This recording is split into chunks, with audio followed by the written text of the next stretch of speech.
So we are here with Dr. Kelly MacArthur, who is a medical sociologist and an assistant professor at the University of Nebraska, Omaha. So Dr. MacArthur, can you tell us a little bit more about yourself?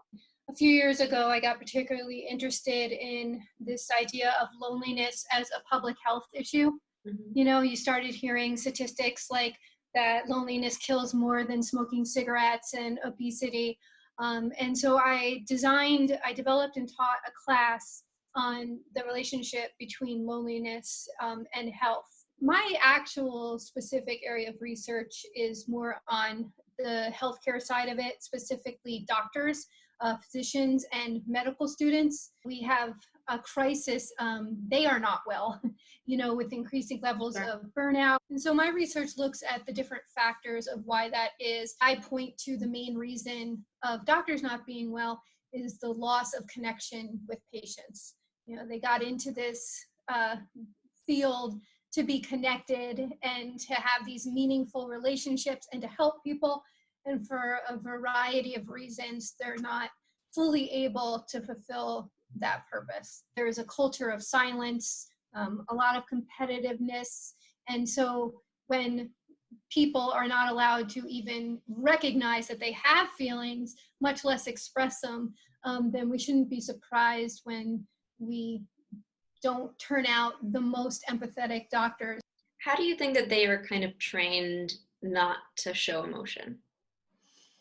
Like I said, I think most of it happens in the hidden curriculum. You know, it's not something that's purposely being done. I also think that it's changing quite a bit. Unfortunately, there are structural barriers. The 70s, we saw the rise of third-party payers and insurance companies.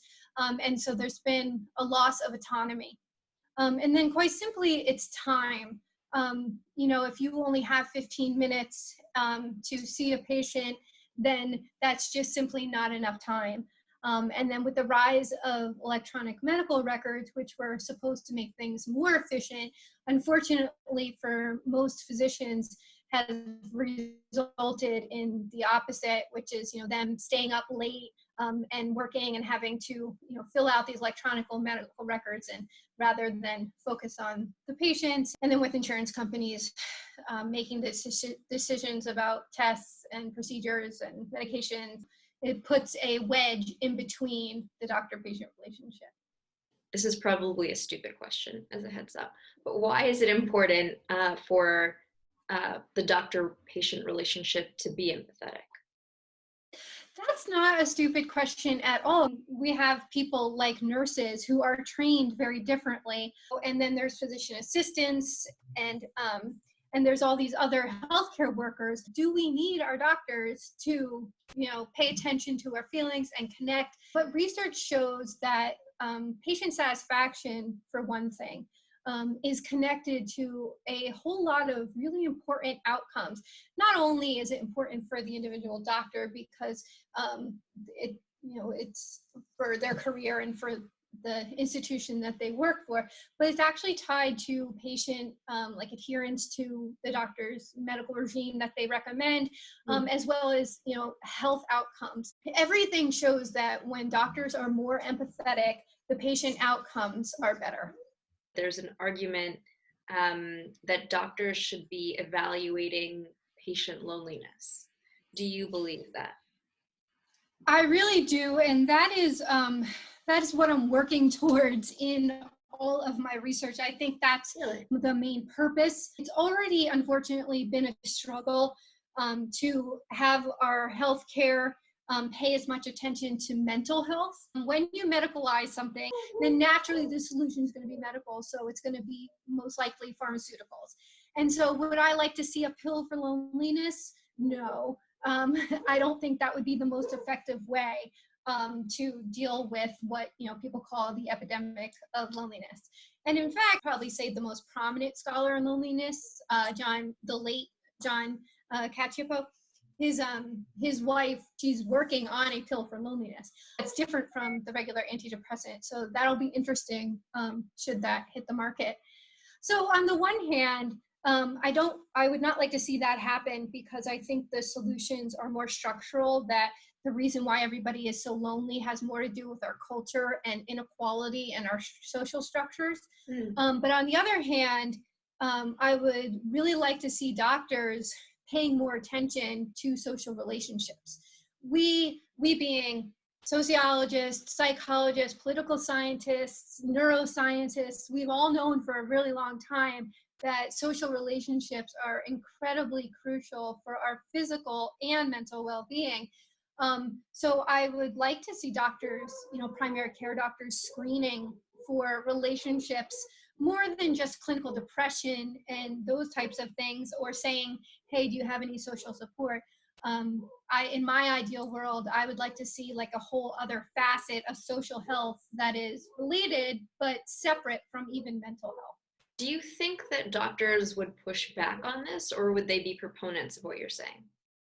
I'm not sure if doctors necessarily will view it as their role to do what's called social prescribing, as some have called it, to prescribe that people join a community garden or Sure. Something like that.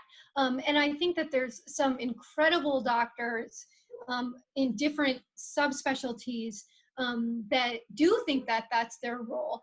And so if we're not going to be able to make the whole field of medicine tend to what I call social health, and neurosurgeons are not going to be, sitting there for 15 minutes talking to a patient about their social support. But we do already have incredible doctors who are paying more and more attention to these types of things, especially with death and dying too. In palliative care, you see a little bit less of the strict medical model. I'm curious about your take now on doctors. Obviously, doctors are kind of on the front lines right now during this COVID-19 crisis. And I'm sure that it's a pretty scary place to be. Like you say, they're kind of, taught to just march on and not necessarily voice a lot of emotions like that. But at the same time, they're being asked to do pretty outrageous things by putting themselves in danger, probably their families in danger, for the well-being of the country. Do you feel like that might contribute to their own loneliness? I do. And medical students, there's been for like the third year where they're doing their clinical rotations, that's been on hold. And so because patient care has been on hold, and medical students and doctors really, really want to help people. They are in the business, of doing no harm. And so it's interesting to see the way that medical schools and at the individual level, the medical students themselves trying to find ways to help people without being on the front lines. And I think that a lot of them bravely have, accepted the role of increased risk. Obviously, a lot of people are isolating or self-isolating right now. And you've recently written an article about this, but do you mind kind of sharing what you recommend people do in order to stay connected during this period? If I could just back up a little bit, I mean, Sure. the psychological model of why we're lonely, once they become lonely, they perceive all social situations and people as threats, which makes them hypervigilant. And then that makes them self-isolate. And then that in turn makes them feel more lonely. Research shows, like meta-analyses that compare different types of interventions for loneliness.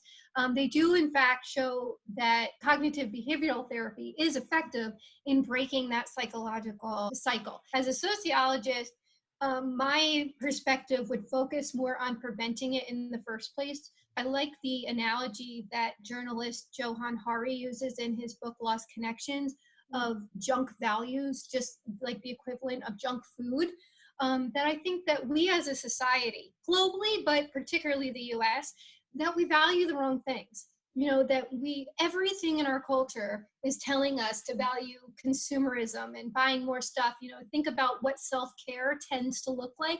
It tends to look like doing something for yourself, getting a massage, buying something that because you deserve it. And then we have an incredibly unequal society.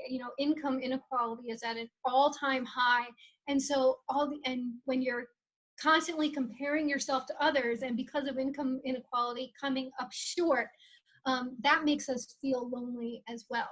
So as far as solutions, right now, our greatest community act is to not physically be involved in the community. Right now, it's our civic duty to stay home and to physically isolate, not socially isolate, but physically isolate. Lots of people are doing things virtually over things like Zoom, and those are all great for now. But once things settle down, and I'm optimistic and assuming that it will settle down and this is not the end of society as we know. I think we need to, as a society, reassess what we want. I'm just worried that the mindset of being physically and socially distant is going to become cemented into us even long after we've contained the coronavirus outbreak. I agree that I think that the problems are more structural. It's not as easy as a pill, although I am, to be totally honest, very curious about this pill. It sounds like the kind of top things that you would target when you're trying to improve people's sense of connection is the sense of inequality. And I assume between genders, between race. And class. And I just think it's important to take the entire responsibility off of this individual, whether it's a medical student or a doctor or just any other person. I don't think it should be their sole responsibility to come up with ways to combat their own personal loneliness. So I 100% agree with you. I feel like a lot of times what people turn to is just self-help. And so they'll say, okay, well, I'm going to meditate. And I feel like it's just an increased focus on yourself, which is the opposite of what this is trying to do. Yeah, that same journalist, Johan Hari, there's a quote in that book that says, like, no, don't focus on you, do the opposite. The more physicality to interaction, research shows, the better for health.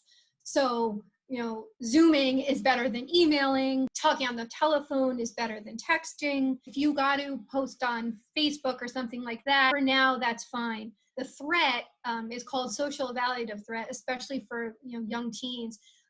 Who, if you're scrolling through Facebook, you're constantly comparing yourself to others and coming up short.